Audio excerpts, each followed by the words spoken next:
प्रिय विद्यार्थियों, आप सबका अजीत मैथमेटिक्स यूट्यूब चैनल पर हार्दिक स्वागत है। सबको आज का सुप्रभात। आज त्रिभुज का अध्ययन हम करेंगे। त्रिभुज, इससे संबंधित जितने भी टर्म्स हैं आप पिछले क्लास में पढ़ करके आए हैं। आज यहाँ कुछ नई बातें सीखेंगे, जैसे त्रिभुज की समरूपता क्या होती है, उससे संबंधित प्रमेय कैसे परीक्षा में पूछे जाते हैं, इन सब के बारे में हम जानेंगे। आपके समक्ष यहाँ पर बोर्ड पर लिखा हुआ है आधारभूत अनुपातिकता प्रमेय, बेसिक प्रोपोर्शनैलिटी थ्योरम, जिसको कि थेल्स प्रमेय के नाम से भी जाना जाता है, क्योंकि थेल्स नामक गणितज्ञ ने इस प्रमेय का प्रतिपादन किया था। इससे पहले कि हम इस थेल्स प्रमेय को जाने, हम समरूपता के बारे में जाने। समरूपता क्या चीज होती है? तो समरूप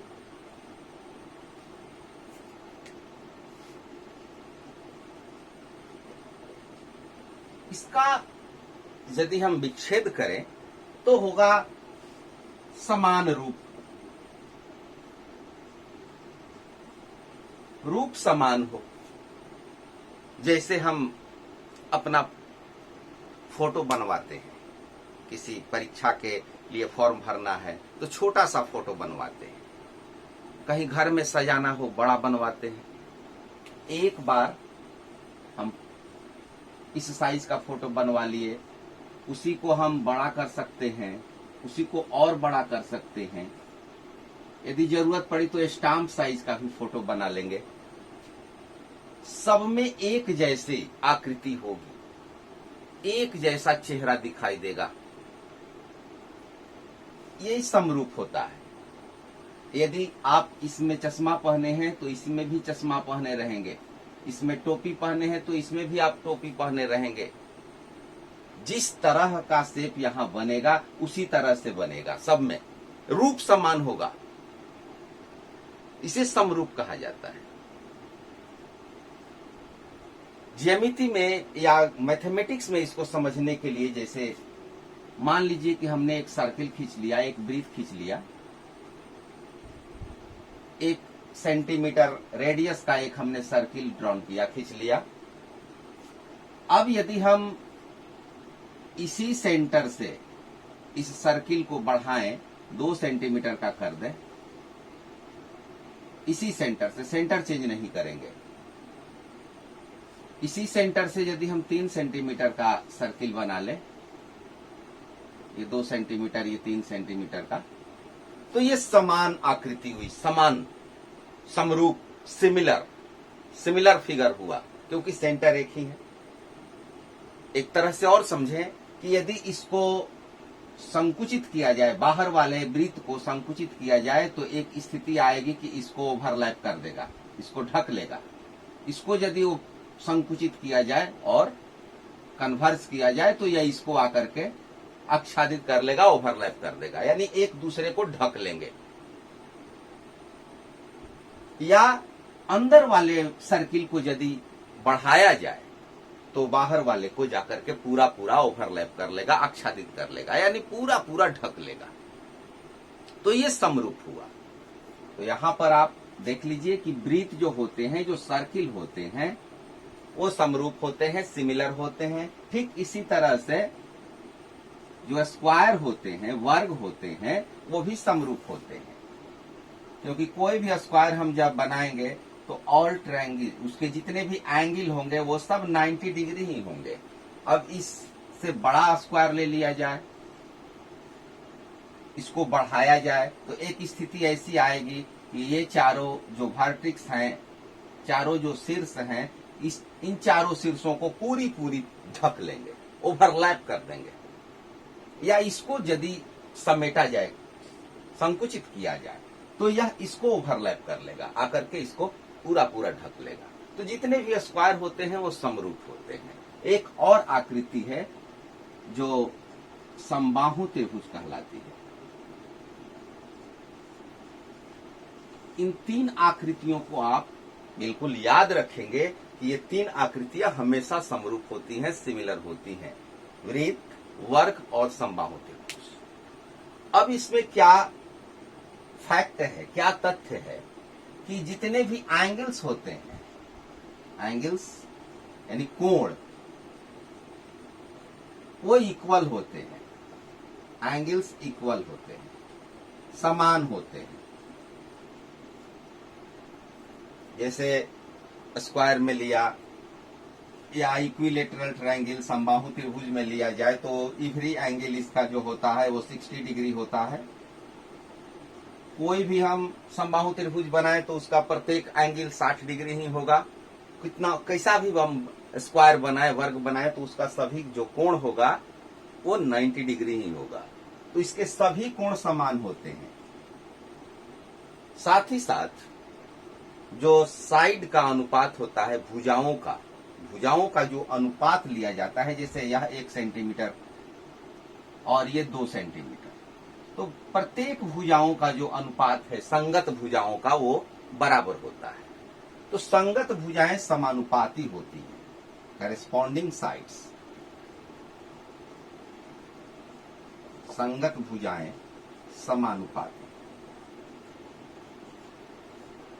तो ये दो प्रॉपर्टी होते हैं मैथमेटिक्स में समरूप के लिए। पहला कि एंगल्स जो होते हैं, कोण होते हैं, वो समान होते हैं, और दूसरा जो साइड्स होते हैं वो समानुपाती होते हैं, संगत भुजाएं समानुपाती होती हैं। सर्किल में तो कोण है नहीं, यहाँ पर सेंटर का यदि हम कोण देखें तो 360 डिग्री, किसी भी सर्किल का सेंटर का जो एंगल होगा वो 360 डिग्री होगा। और साइड रेडियस इसका साइड यदि हम माने तो रेडियस ले लीजिए, या व्यास डायमीटर ले लीजिए, या इसका परिधि सर्कम्फरेंस ले लीजिए, इनका भी जो अनुपात होगा वो इक्वल होगा, बराबर होगा। एरिया नहीं लेंगे इसमें, क्योंकि एरिया के बारे में बाद में बात होगी।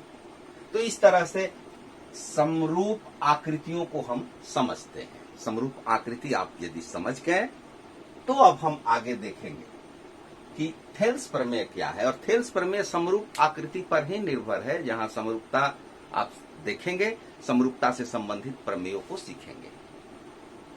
इसमें एक्सरसाइज 6.1 केवल मौखिक आप देख लीजिए, बहुत ही आसान और एग्जामिनेशन भी उसे बड़ा ही महत्वपूर्ण, इंपॉर्टेंट। एक्सरसाइज 6.1, इसमें फिल इन द ब्लैंक्स है। पहला प्रश्न है fill in the blanks using the correct word given below, all circles are congruent और सिमिलर। कॉन्ग्रुएंट भी यहां हम आपको बता दें, कॉन्ग्रुएंट का मतलब कि सर्वांगसम। तो सर्वांगसम और समरूप में अंतर, ये आप क्लियर कर लें।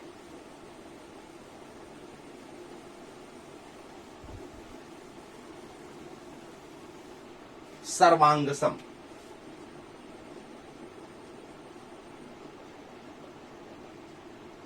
आप कक्षा 9 में सर्वांगसम के बारे में पढ़े हैं। सर्वांग समता से संबंधित थ्योरम आप पढ़े हैं। Side angle side, side side side, angle side angle, और एक ये, इसको भी लोग बताते हैं कि एंगल एंगल साइड, जो कि इसी का एक रूप है, इसी से ये बन जाता है। तो ये सर्वांग समता संबंधी फॉर्मूले हैं, नियम है। तो सर्वांग समता क्या होती है, इसको यदि हम खंड करें तो मिलेगा सर्व अंग सम। सर्व अंग सम, सर्व का मतलब हुआ सभी, ऑल, अंग पार्ट्स, और सम का मतलब हुआ बराबर। तो जिसके सभी अंग बराबर हों, जिसके सभी भाग बराबर हो, समान हो, उसे सर्वांग सम कहा जाता है। तो ये ट्रायंगल में सर्वांग समता आप त्रिभुज में पढ़े हैं। तो सर्वांग समता में सभी भाग बराबर होते हैं, लेकिन समरूपता में सभी भाग बराबर नहीं होते हैं, यही अंतर है। ये समबाहु त्रिभुज ले लिया जाए तो यहां पर ये समरूप हो जाएंगे, क्योंकि एंगल्स यहां पर इक्वल मिलेंगे, 60 डिग्री मिलेंगे, लेकिन साइड्स बराबर नहीं मिलेंगे। इसकी जो भुजाएं हैं उनकी माप बराबर नहीं है। तो ये समरूप होंगे, सर्वांगसम नहीं होंगे, सिमिलर होंगे, कॉन्ग्रुएंट नहीं होंगे। उसी तरह से यदि हम स्क्वायर ले लें तो इसका टोटल जो इंटीरियर एंगल है, अंतःकोण है, वो 90 डिग्री होगा। ये सब 90 डिग्री होंगे, एंगल्स इक्वल होंगे, लेकिन साइड्स इसके बराबर नहीं है। तो ये समरूप होगा लेकिन सर्वांगसम नहीं होगा। सर्वांगसम होने के लिए उसके सभी पार्ट्स को, सभी भाग को बराबर होना चाहिए, साइड्स भी बराबर होना चाहिए। तो ये डिफरेंस आपको याद रखना है। तो पहला प्रश्न है कि ऑल सर्किल्स आर कंग्रुएंट, अर्थात सभी वृत्त खाली स्थान होते हैं, क्या होते हैं, सर्वांगसम होते हैं कि समरूप होते हैं। तो जितने भी वृत्त हैं वो समरूप होते हैं, सर्वांगसम नहीं होते हैं। सर्वांगसम होने के लिए उनकी त्रिज्याएं बराबर होनी चाहिए, उनका क्षेत्रफल बराबर होना चाहिए, उनकी परिधि बराबर होनी चाहिए, उनके व्यास बराबर होने चाहिए, तब जाकर के वो सर्वांगसम होंगे। दूसरा है कि all squares are similar congruent, सभी वर्ग खाली स्थान होते हैं। तो सभी वर्ग जो होते हैं वो समरूप होते हैं, सर्वांगसम नहीं होते हैं, क्योंकि एंगल तो बराबर मिल जाएगा वर्ग में, लेकिन भुजाओं का अनुपात, यदि भुजाओं से एरिया ज्ञात करें तो उनका एरिया अर्थात क्षेत्रफल अंतर हो जाएगा। तो समरूप तो होंगे लेकिन सर्वांगसम नहीं होंगे। तीसरा है कि ऑल खाली स्थान ट्रायंगल्स आर सिमिलर, और इसमें भरना है समद्विबाहु त्रिभुज या समबाहु त्रिभुज। तो समद्विबाहु त्रिभुज समरूप नहीं हो सकते हैं, क्योंकि उनकी एंगल अलग अलग हो सकते हैं, साइड्स का रेशियो, भुजाओं का जो अनुपात है वो अलग अलग हो सकता है। लेकिन जितने भी समबाहु त्रिभुज बनेंगे, इक्विलेटरल ट्रायंगल होंगे, उन सब का एंगल जो होगा, इंटीरियर एंगल, अंतःकोण, वो 60 डिग्री होगा, 60 डिग्री ही होगा, और भुजाओं का जो अनुपात लेंगे वो इक्वल होगा हमेशा। तो यहां भी हम भरेंगे समबाहु त्रिभुज। अगला प्रश्न है कि two polygons of the same number of the side similar if their corresponding angles. तो करेस्पॉन्डिंग एंगल, संगत कोण, दो बहुभुज समरूप होते हैं कब? जब उनके करेस्पॉन्डिंग एंगल्स, संगत कोण इक्वल हो, बराबर हो, and their corresponding sides are proportional, और उनकी जो संगत भुजाएं हैं वो समानुपाती होती है। तो यहाँ ये भरने वाला जो प्रश्न है, फिल इन द ब्लैंक्स, ये एग्जामिनेशन व्यू से बड़ा ही महत्वपूर्ण है। उसके बाद आपको give two different examples of pair, आपको देना है सिमिलर फिगर का। तो सिमिलर फिगर में आप एग्जाम्पल इन्हीं का दीजिए, सर्किल, स्क्वायर एंड इक्विलेटरल, ये हमेशा आपको सिमिलर होंगे। और नॉन सिमिलर में आप रेक्टेंगल दे सकते हैं, आयत, पैरेललोग्राम, इनको छोड़ करके कोई भी आप लिख सकते हैं।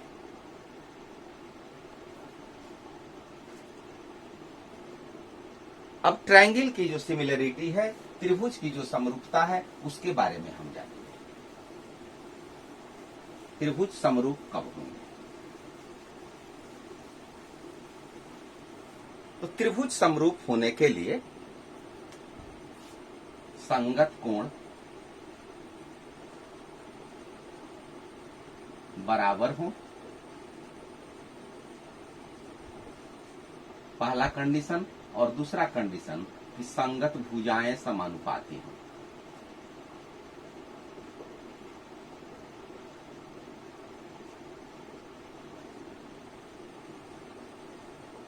संगत कोण बराबर हो, corresponding angles are equal and corresponding sides are proportional. ये दो कंडीशन होना चाहिए त्रिभुज की समरूप के लिए। त्रिभुज की समरूपता इसी पर निर्भर करती है, तो ये आपको याद रखना है, संगत कोण बराबर और संगत भुजाएं समानुपाती। अब आइए सीखते हैं हम स्थेल्स प्रमेय को।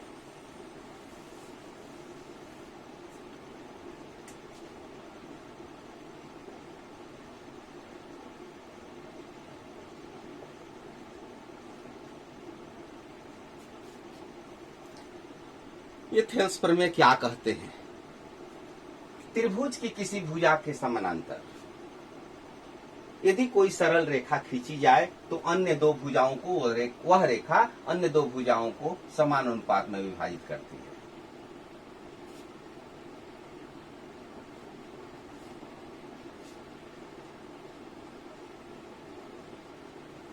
है। स्टेटमेंट का रूप अलग अलग बुक्स में अलग अलग होता है, लेकिन उसका जो सारांश है, उसका जो भाव है, वो नहीं बदलता है। एक हम ट्रायंगल बना लेते हैं।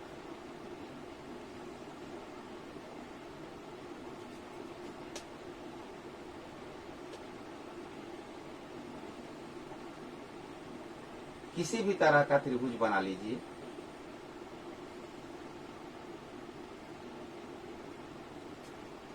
सपोज ABC एक ट्रायंगल है और इसमें कहता है कि त्रिभुज की किसी भुजा के समानांतर, तो इस भुजा के समानांतर हम यदि लाइन खींचेंगे तो ऐसे होगा, इस भुजा के समानांतर खींचेंगे तो ऐसे होगा, और इस भुजा के समानांतर खींचेंगे तो ऐसे होगा। तो सामान्यतः आधार के समानांतर ही लिया जाता है। तो यहां पर हम एक समानांतर रेखा खींच लेते हैं।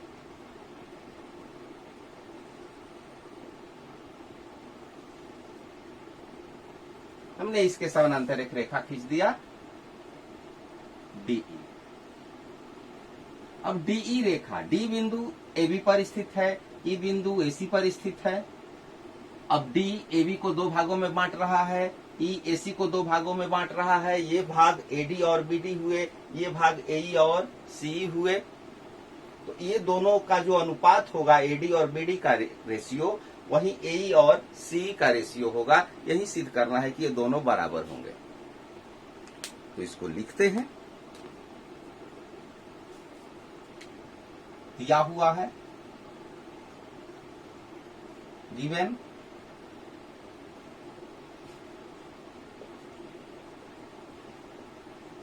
एक त्रिभुज है ABC, त्रिभुज ABC में DE पैरेलल BC।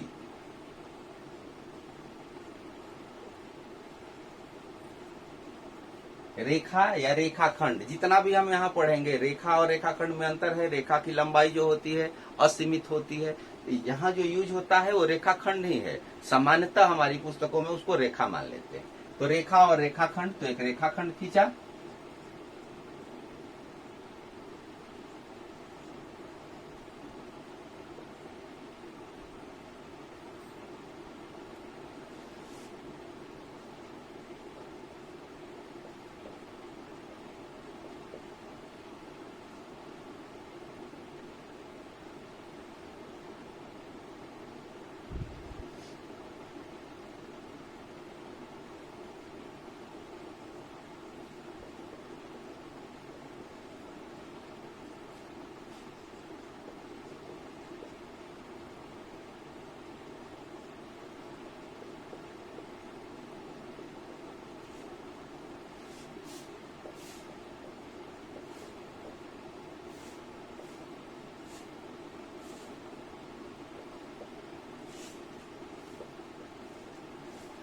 त्रिभुज ABC में DE पैरेलल BC एक रेखाखंड खींचा गया है जो AB और AC को क्रमशः D और E पर प्रतिच्छेद करता है। तो ये रेखाखंड DE AB को D पर और AC को E पर काटता है। क्या सिद्ध करना है? टू प्रूव या prove that AD upon BD AE upon CE। ये सिद्ध करना है कि इनका जो रेशियो होगा इसके बराबर होगा, इसके रेशियो के इक्वल होगा। अब सिद्ध करने के लिए हम यहाँ पर एक कंस्ट्रक्शन करते हैं, रचना करते हैं। ये कंस्ट्रक्शन क्या होता है? ये कंस्ट्रक्शन हम देख लें।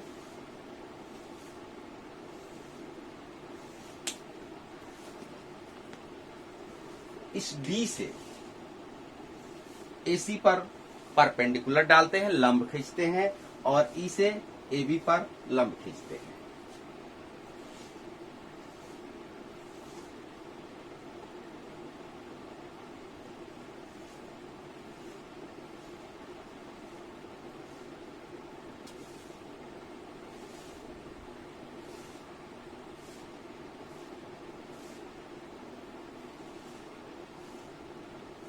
ये परपेंडिकुलर मान लीजिए M N, ये रचना हुई। साथ ही साथ इसको ज्वाइन कर देते हैं, मिला देते हैं।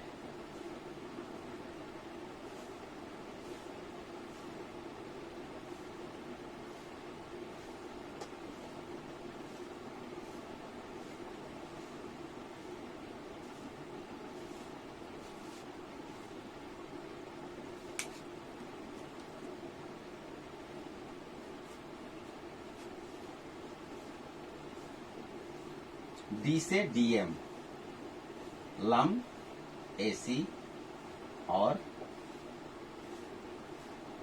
ई से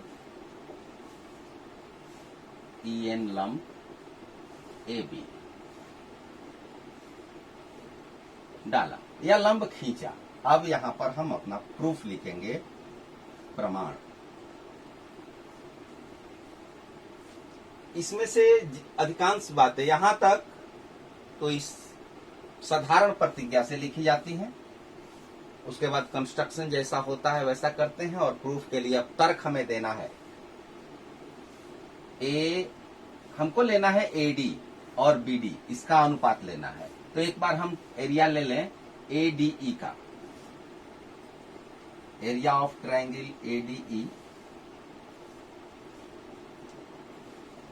और नीचे ले लें बीडीई।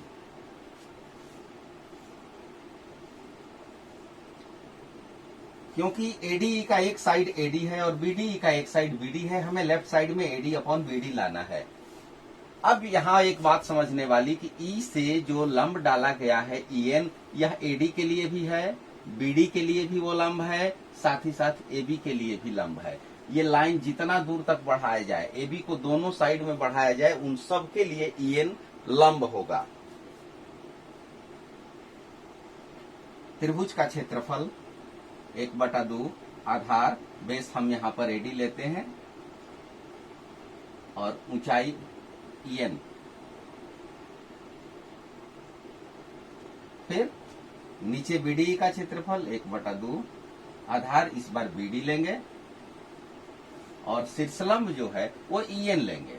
यहाँ पर कंफ्यूज होता है व्यक्ति कि यहाँ पर इसके लिए ईएन कैसे लंब हो। तो मान लीजिए कि इस तरह का जो हम यदि कोई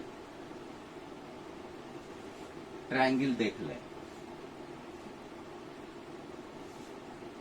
इस तरह का कोई त्रिभुज हो, तो या इस वर्टेक्स से, इस शीर्ष से लंब डालना हो तो लंब ऐसे डालेंगे, तो इसको हमें बढ़ाना होगा। ठीक वही स्थिति है, ये बढ़ा करके लंब डाला जाता है। जहां पर लंब खींचते हैं आधार पर नहीं आता है तो आधार को और बढ़ा दिया जाता है। उसी तरह से यहाँ बीडी को बढ़ाया जाए तो ईएन इस पर परपेंडिकुलर होगा।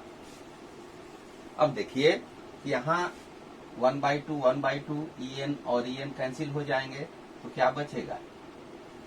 एडी बाई बीडी बचेगा।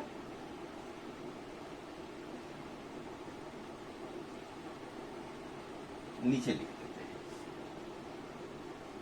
Area of triangle ADE, area of triangle BDE is equal to AD by BD. ये इक्वेशन हुआ एक। अब इसके बाद इसको लाना है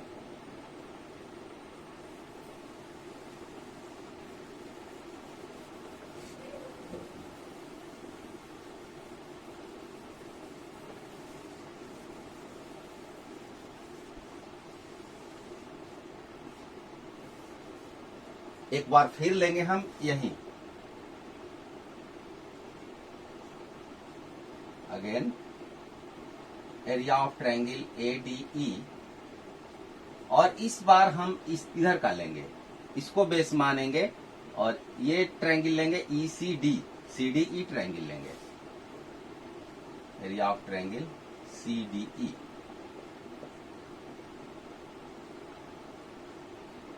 एक बार फिर यही त्रिभुज लिया गया है, लेकिन आधार बदल जाएगा। एडी के जगह पर हम एई यूज करेंगे,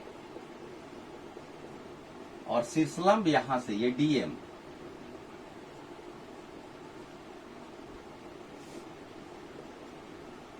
और यहां पर इस ट्रायंगल में बेस को लेंगे ये सीई, और ये होगा परपेंडिकुलर। तो यहां कटेगा 1/2 डीएम डीएम,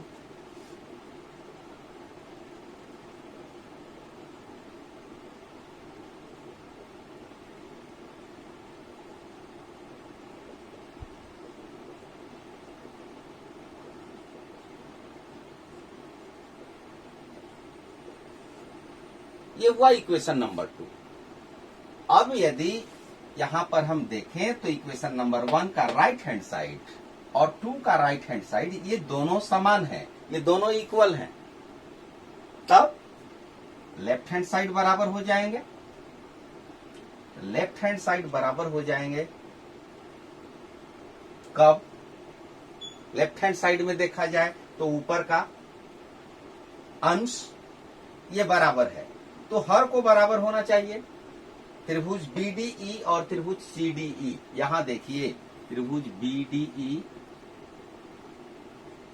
और त्रिभुज CDE, ये दोनों त्रिभुज, ये त्रिभुज और ये त्रिभुज, ये दोनों जो त्रिभुज हैं इनको इक्वल होना है। कैसे होंगे? कक्षा 9th में आप पढ़ करके आए हैं कि एक ही आधार और समान समानांतर रेखाओं के बीच स्थित त्रिभुज के क्षेत्रफल बराबर होते हैं। यदि सेम बेस हो और सेम पैरेलल लाइंस हो तो उनके बीच जो ट्रायंगल्स बनते हैं वो एरिया में इक्वल होते हैं। ये यदि समानांतर रेखा हो तो यहाँ पर हम बेस यदि इक्वल ले, ये बेस ले लिया जाए और कहीं भी एक ट्रायंगल हम कंस्ट्रक्ट करें, बना लें ABCD, तो ABC और DBC ये दोनों का बेस सेम माना जाता है, तब वैसी परिस्थिति में इनका एरिया बराबर होगा। तो यहाँ सेम बेस DE, दोनों का जो बेस है वो सेम है, DE है और ये DE समानांतर BC के बीच स्थित है, इसलिए ये दोनों क्षेत्रफल में बराबर होंगे। इस बात को यहाँ लिख देंगे, क्योंकि त्रिभुज BDE और त्रिभुज CDE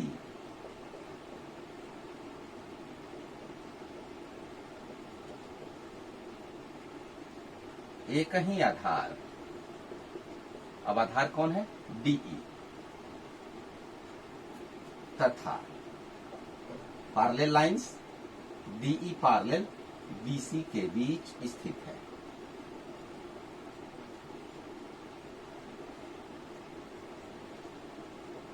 इसलिए ये दोनों जो ट्रायंगल्स हैं वो एरिया में बराबर होंगे, समान होंगे, इसलिए एरिया ऑफ त्रिभुज BDE equal to area of triangle CDE। ये हुआ इक्वेशन नंबर 3।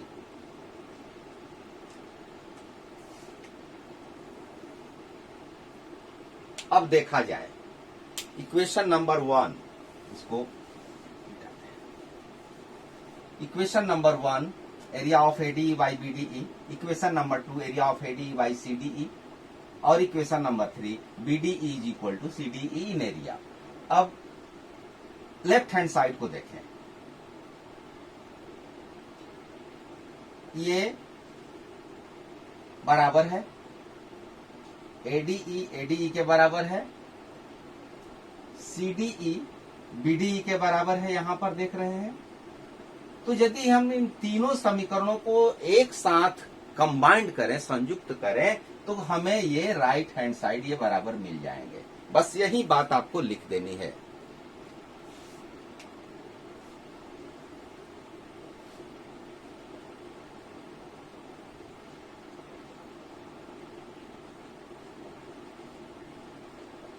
समीकरण 1, 2 और 3।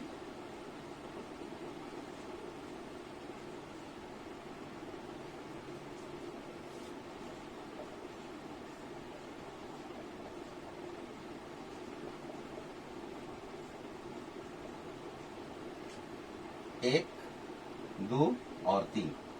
एक में देखिए तो ये अंश मिल रहा है, 1 और 2 में दोनों का अंश बराबर है और 3 से इसका हर बराबर है, तब वैसी परिस्थिति में ये राइट हैंड साइड इन दोनों का इक्वल होगा।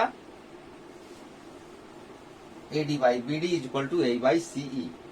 ये हमारा थ्योरम प्रूव्ड हो गया। इंपॉर्टेंट थ्योरम है, एग्जामिनेशन व्यू से जब आएगा तो लॉन्ग आंसर टाइप क्वेश्चन में आएगा, सीधे 5 नंबर। आपको स्टेटमेंट भी याद रखना होगा, क्योंकि कभी कभी दे देता है कि state and proof Thales theorem, तो वैसी परिस्थिति में आपको स्टेटमेंट लिखना होगा, तब आपको 5 मार्क्स मिलेंगे। और जब स्टेटमेंट दिया हो, केवल प्रूफ करना हो, तो आप केवल प्रूफ कर सकते हैं।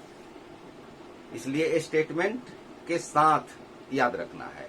ये जो स्टेटमेंट है वो मैथमेटिक्स के लिए सूत्र का काम, ज्यामिति में यही सूत्र है जो थ्योरम के नाम से जानते हैं, तो याद करना है यदि कहीं कोई समस्या हुई हो, नहीं समझ में आया हो, तो अपने विचार कमेंट में जरूर व्यक्त कीजिए। यदि आपने इस वीडियो को देखा, अच्छा लगे तो लाइक कर दें, अपने विचार जरूर व्यक्त करें ताकि हमको अनुभव हो, हमको ज्ञात हो कि आप क्या समझ रहे हैं। अपने विचार जरूर लिखें। Thank you, all the best. आगे इसी तरह देखते रहिए।